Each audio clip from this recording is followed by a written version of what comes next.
So since many of you have taken part in the Marici Fellowship's meetings and activities, and that's been taking part since February this year, I think, and heard a lot of our ideas through that, I don't think I need to say too much, as the whole point of our fellowship is about action rather than just words, really. But since I was the one who got this thing going, so I thought I better just throw a little light on what, why, and how.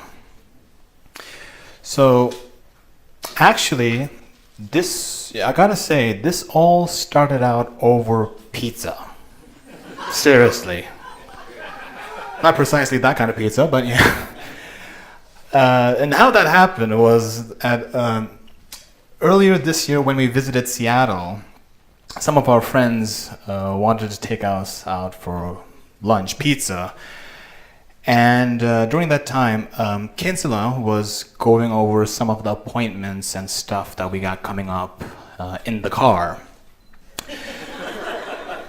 Which I was only half listening to it, to be honest. So yeah, something like that. I'm just going like, yeah, sure, yeah, whatever, put in, yeah, we can do that, yeah. But then I heard a bit about pizza. Now obviously that got my attention. That we're going out to have lunch at such and such a time. And at the same time, I was looking out from my car window, and I couldn't help but notice that there were so many, homeless people here on the Seattle streets. And so right away I mentioned that, that's all nice and well, but you know what I would like to do? So what I would like to do is give those guys some pizza. And then I thought, why not? So right away I went to mention to some of our friends here, and fortunately they all agreed. Great. So let's put the Dharma into action and share our food for those who need it. So around the same time, I was reminded that I had many emails to reply to from friends here in Sakya Monastery who were asking for our guidance on how to better facilitate members' meetings and activities outside of the regular, pujas, classes, and meditations. And that whole pizza episode was still fresh in my mind. So yeah, one thing led to another, and before I knew it, I'd written the Marici Fellowship in my notebook. And even tried doodling some logos, which didn't go well. So, it wasn't just the theories of the Dharma that really inspired our ideas for the fellowship, but the perfect example being lived by my late grandfather, His Holiness Jiral Bachen Dorje Chang, that really brought this vision to life. It was all him. His hard work, his selfless service for others, his relentless care for those who needed it, really made me realize that all of this, the name, the logo, the meetings, the activities, the organizing, all of it was just the packaging for the gift he already gave us. And so that together we could, and so that we would follow his example, his teachings, by putting the Dharma into action for the benefit of all. So, yeah, ever since then, we don't just have a name and a logo. We got caps, we got T-shirts, and a whole lot of warm-hearted and generous bodhisattvas in training that really, who want to be part of the Marici Fellowship and really want to make a difference in our community and our world. Now, that's an important theme. Why a fellowship? What does that even mean? Well, why we wanted that was because the whole raison d'etre, am I saying that right? Okay. The whole raison d'etre of the Mahayana Buddhism is that when we see mistreated animals, when we see bullied teens, or a friend's son ruining his life through substance abuse issues, or homeless people struggling on the streets and so on, there is no us and them. They're all our loved ones of old. All dear wandering beings who have shown us, who have given us so much love, so much kindness, so much benefit from countless previous lives, just like our loved ones in this very life have given us. So, how can we just leave them like that? How can we just sit and do nothing? How can we just sit around in the monastery and pray and aspire for freedom of the suffering of all sentient beings in the whole wide world and turn a blind eye to the suffering right on our doorstep? Now, as we recite in the prayer book, you can see there's a prayer called the aspiration for success. And in that prayer, there's a line, you can see, it says, any little thing that can make a difference. Any little thing that can make a difference. Sure, we can solve all the problems in our community right now, let alone the whole universe. But we at least try to do what we can. And what we can do is we can do it so much better and really make a difference when we are together. So feeling that sense of genuine compassion, we form a sense of kinship or a fellowship of, and recognize that this is not something outside of the Dharma, but an integral part of it as Mahayana practitioners.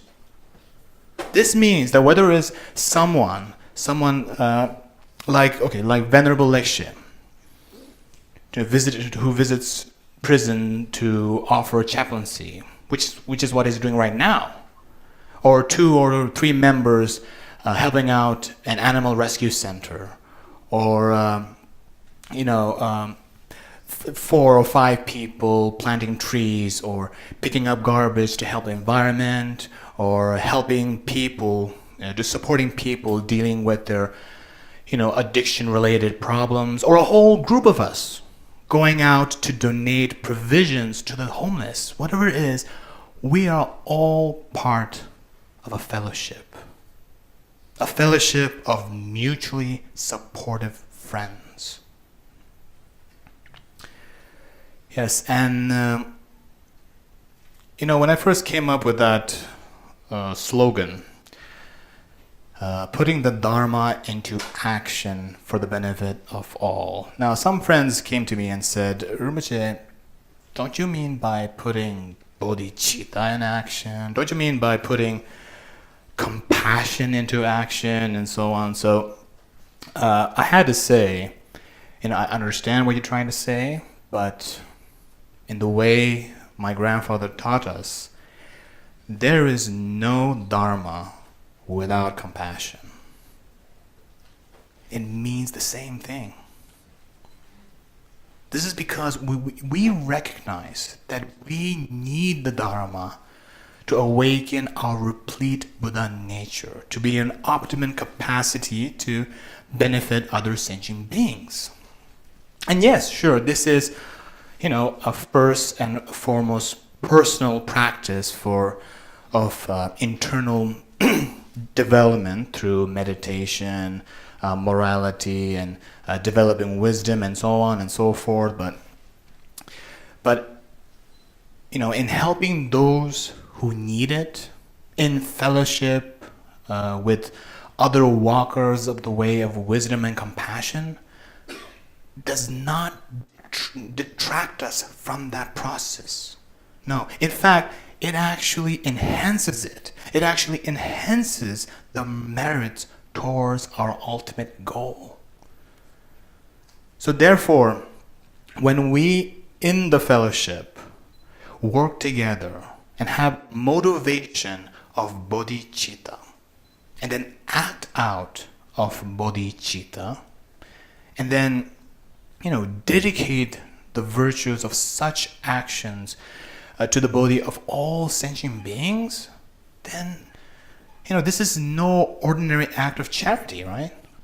But an extraordinary act, an extraordinary way of developing bodhicitta that helps others. And now remember, today we're not going out there today to preach the Dharma as a philosophy or a religion or whatever. But we're going out there today by living the Dharma, by an example. And then, so in that way, we were going out living the Dharma by an example, just like my grandfather did, throughout the world, through his amazing life. So in that way, it's our hope that not only do many sentient beings, without any discrimination, benefit from the activities of the Marici Fellowship, but many people from divergent backgrounds, whether it's not just Buddhists or followers of one particular tradition, will feel inspired to want to join the Marici Fellowship or support its noble work. Now,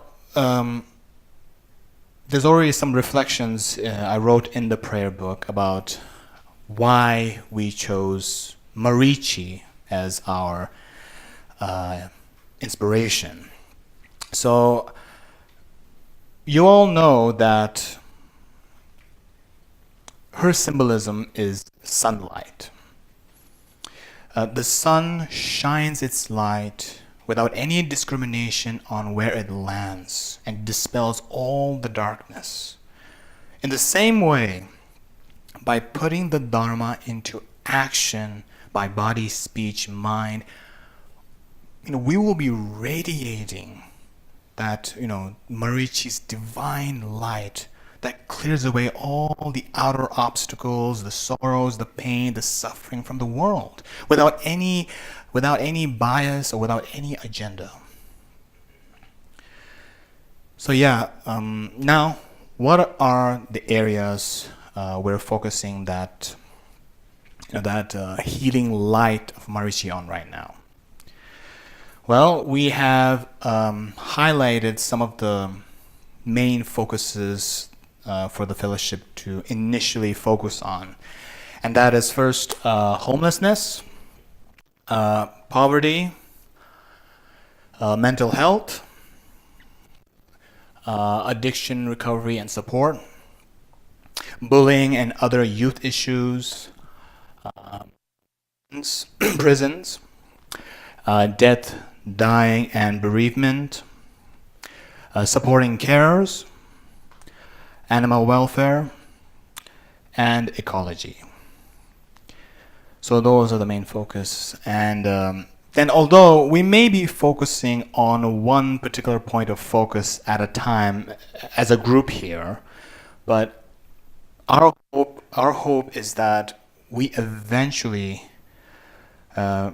develop to be able to support other several projects, if that can be done in a a mutually supportive way. And so it's really encouraging that everyone has put so much effort and has worked so hard to organize a day like today. We have several activities that have been suggested and organized in the fellowship's gathering.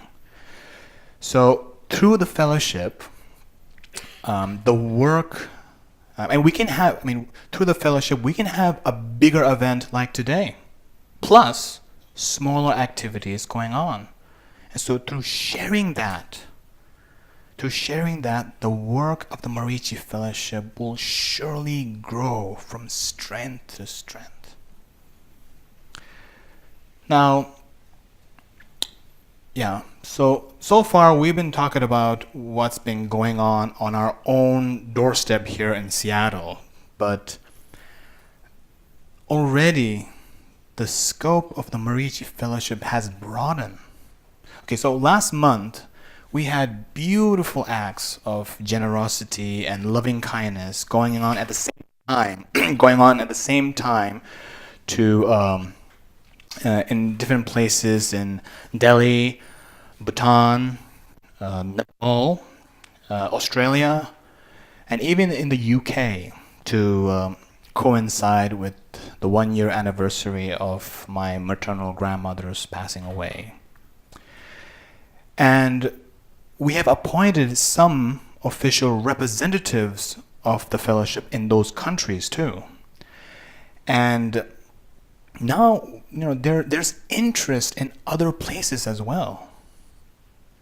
Now, although we have started and will remain based here in Sakya Monastery, but we have already inspired many people from all over the world to want to be part of this work, want to be part of this Marici Fellowship. And we hope that here and throughout the world, the work of the Marici Fellowship will benefit many sentient beings in need, as well as the environment that supports them. I think that's all I have to say. Finally, I want to thank everyone who has been part of creating the fellowship, and thank everyone who has organized today.